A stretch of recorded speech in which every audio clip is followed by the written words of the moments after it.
Hey everybody, this is D Hunter, bringing another action figure review.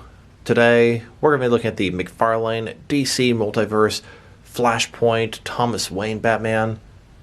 This figure is a Target exclusive, and I was very pleased to find a couple of them today. So let's go ahead and check out the packaging here. As you can see at the top, 22 moving parts. McFarlane Toys, got the Spawn logo there, ages 12 plus, and then here he is, Thomas Wayne. He's got some stubble on his chin, grizzled looking Batman, comes with 2 pistols, a collector's card, and a display stand. And of course his pistols are removable into his holsters. Thank you, McFarlane.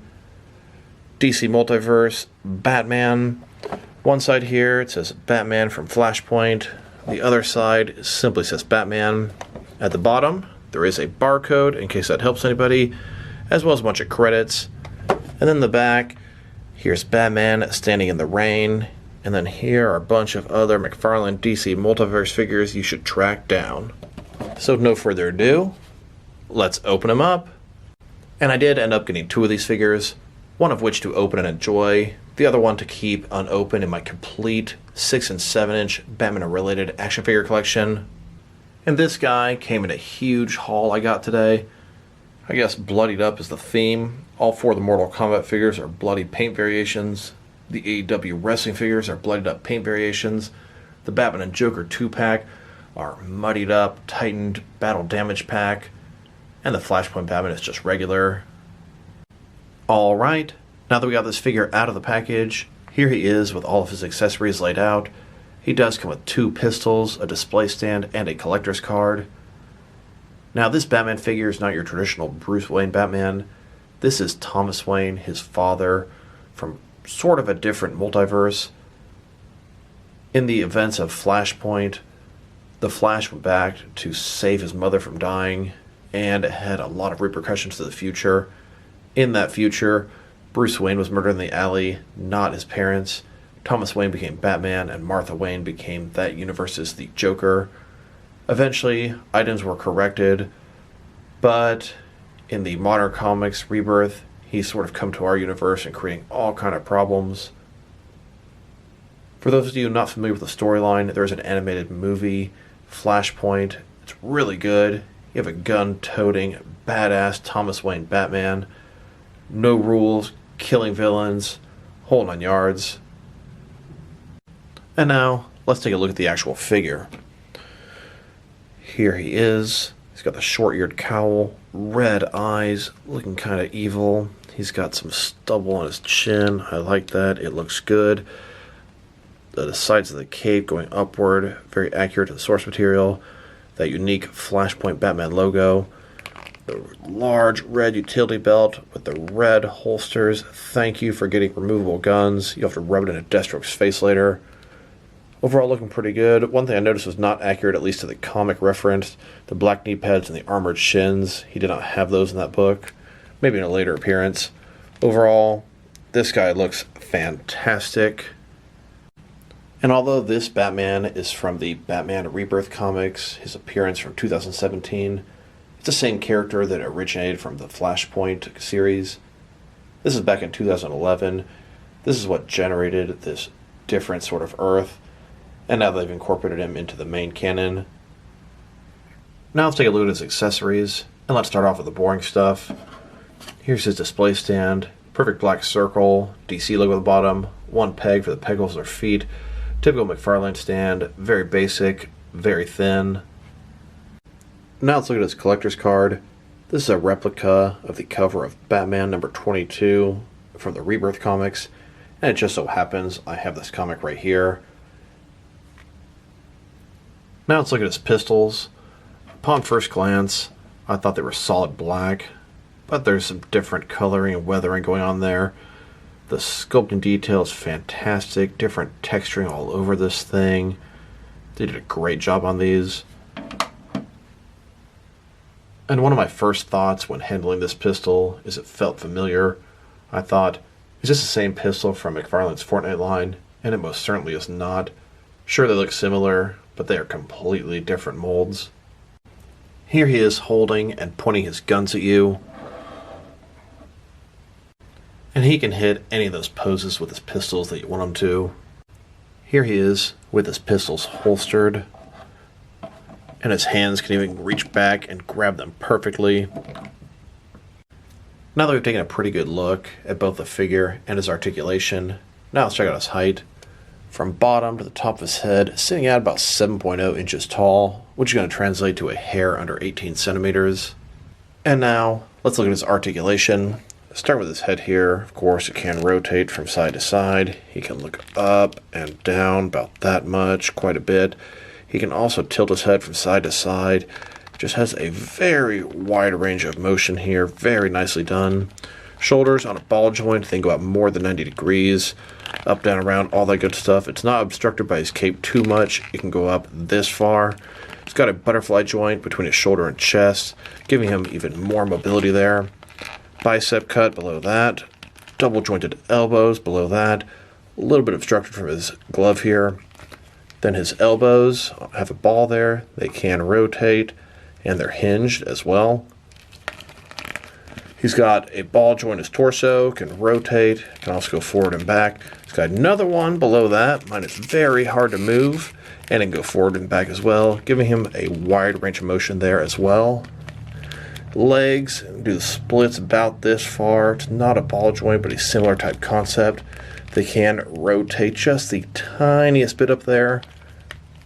Go forward about that far. Back, not too much. Looks like no thigh cut. Double jointed knees. Then his ankles here. Then go up, then go down. A little bit obstructed here, but not by much.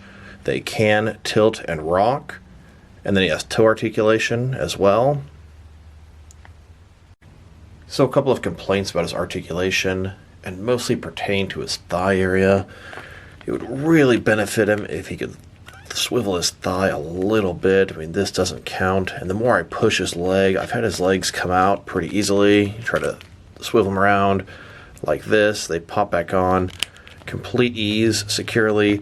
But I've had both of them do that, and it's a little bit annoying. I haven't had this problem, specifically this one, with any of the other McFarlane figures. Like I said, they snap right back into place. But it's not allowing me to get into some gargoyle crouching or down on one knee, holding his pistols out type poses. Here he is in the Batcave doing research. The upcoming unmasked version is going to look great in this scene. Here he is, mourning over the loss of his son. Once again, the unmasked version they're going to make in the future will be great here. Here he is on a rooftop overlooking Gotham. Here he is jumping down from one rooftop to another with pistols blazing. Here he is in the streets of Gotham, aiming his pistols. Now let's check him out compared with some other action figures, and we'll start off with some other Flashpoint figures. Here he is next to the DC Direct Flashpoint Batman. Here he is next to a DC Collectibles Earth 2 Batman. I don't think this is actually the Flashpoint Batman, but he sure reminds me of him. Here he is with what I believe is the entire DC Direct Flashpoint collection. Here he is next to a couple of figures played by the actor Jeffrey Dean Morgan. We've got the comedian on the left and Negan on the right. Jeffrey Dean Morgan played Thomas Wayne in Batman vs. Superman, and it was rumored for a long time that he might play Thomas Wayne Batman in the Flashpoint film, but I think Michael Keaton's going to end up filling that role instead. And while we're on the subject of alternate Batmans, here he is next to Owlman. Owlman is pretty much the original Batman from a different multiverse. And speaking of different versions of Batman from the multiverse, here he is with all the different Bruce Wayne Batmans from Dark Knight's Metal. Specifically out of that group, it seems like the Grim Knight and Flashpoint Batman might be a great combo. And I was thinking something similar about Red Hood as well. Although this is the version of Jason Todd that really matches Flashpoint Batman. Now let's check him out, compared with some other McFarlane DC Multiverse figures. Here he is, next to all the different regular Bruce Wayne as Batman figures they've made so far. Here he is with the entire McFarlane DC Multiverse collection, including all the different variations. I've got a total of 45 figures and one vehicle, and I'm not even fully caught up.